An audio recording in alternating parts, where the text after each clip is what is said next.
Nakakasama natin ang Director po ng PHIVOLCS, Director Toto Bacolcol. Director, magandang umaga po. Yes sir, magandang umaga rin po sa inyo. Kayo ba'y natutulog pa, Director? Kagabi ko pa kayo narinig eh. Update niyo muna kami sa Mayon. Okay, so for the past 24 hours, nakapagtala tayo ng medyo maraming rockfall events. Ito yung pinakamarami since we started our instrumental observation sa Mayon Volcano. Nakapagtala tayo ng 131 rockfall events. And meron din tayong kahapon, meron tayong 5 pyroclastic density currents. And right now, nasa alert level 3 ang Mayon Volcano. Alert level 3. Pero ano ang estado po niya? Ay eruption na po ba ito? Ano po ang estado, Director? Well, eruption na po ito.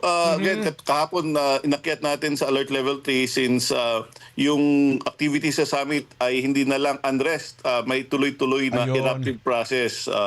So, nagsimula ito sa paglaki ng lava dome.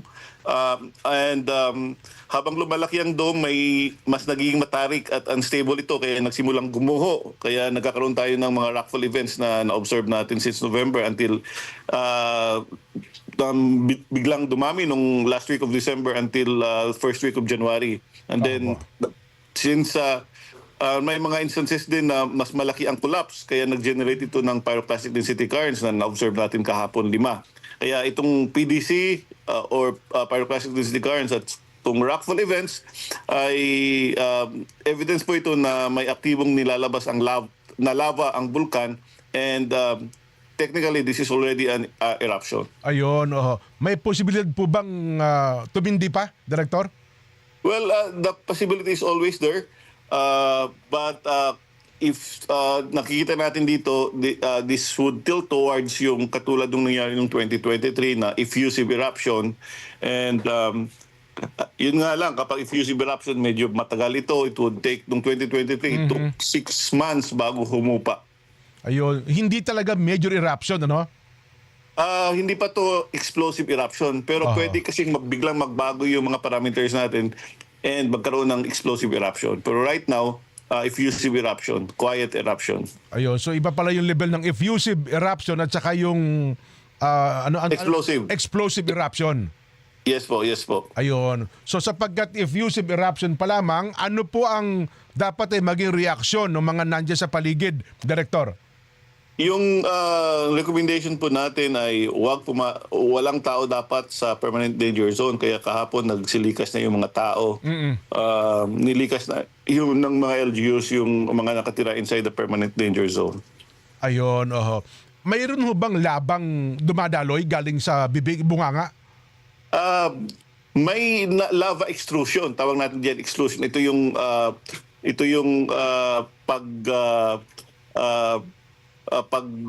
pile up ng lava doon sa nagiging lava dome. Okay. And again, kapag unstable ito, gumuguho ito as rockfall events. Pero yung nakikita natin na katulad ng 2023 na may lava na dumadaloy na galing sa bulkan, hindi pa natin ito nakikita. Ang nakikita lang natin ngayon yung incandescent rock falls, yung mainit na mga bato na nahuhulog. Ayun, kaya pala wala kasi 'di ba natin may mga pictures na nakikita tayo na nagbabaga yung gilid, may dumadaloy na baga. Kaya pala walang ganon. Hindi pa natin na-observe. Mga gaano kalayo po yung tilapon ng bato, Director?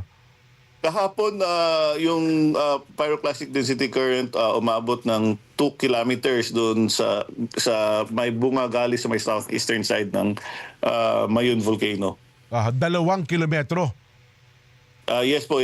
Kaya po kapag may mas malaki tayong pyroclastic density current, baka mag-breach sa 6 kilometer permanent danger zone. Or baka umabot doon sa 6 kilometers. Kaya nga pinapayuhan natin yung mga tao na dapat walang tao doon sa permanent danger zone. So safe na tayo kung talagang walang tao doon sa 6 kilometer permanent danger zone, Director po? Yes po, dapat walang tao doon sa permanent danger zone. Kahit naman at alert level 0, dapat wala talagang tao dyan. Opo. But we recognize na the realities on the ground, may mga nakatira And yun nga po as ang recommendation po sana natin, dapat wala na talagang tao dyan kasi it would be cost effective in the long run na kapag mag-raise tayo to alert level 3, wala tayong i-evacuate. I-evacuate na lang natin yung mga nakatira beyond 6 kilometers kapag magkaroon ng alert level 4. Para po sa real-time monitoring ng ating mga kababayan, ano po ang dapat nilang gawin? Saan sila dapat tumingin, Director? Makinig lamang sila sa advisories ng ating tanggapan, follow us on social media at magkinig din sila sa mga advisories ng kanilang LGUs. Opo. Ayaw po magpapigil din ng kanlaon. Mukhang sumasabay ang kanlaon, Director.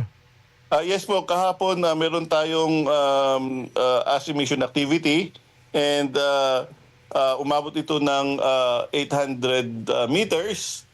Umabot din ito ng 3 hours 30 minutes but pasok pa rin naman ito sa alert level 2 status ng Canlaon Volcano. So this is a recurring activity. Yung ASIM mission activity sa Canlaon is a recurring activity. Pero this is not automatically a cause for alarm. Again, consistent pa ito sa kanyang alert level 2 status. Ayun. Ano pong posibilidad na tumindi pa, Director? Well, nasa alert level 2 ang Canlaon Volcano. The possibility is always there.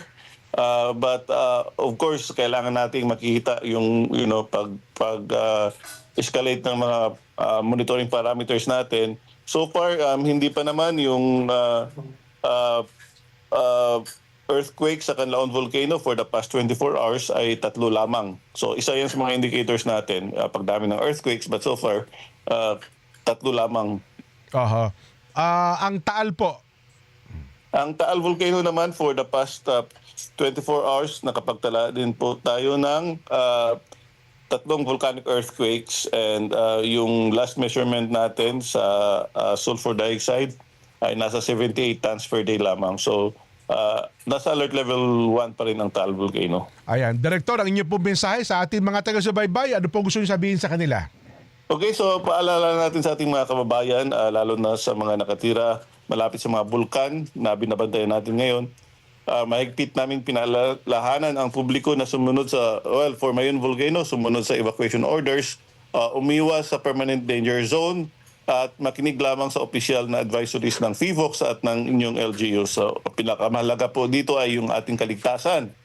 So, lalo na ang hazard gaya ng pyroclastic density current at dome collapse ay maaring mangyari sa Mayon Volcano at biglaan po ito.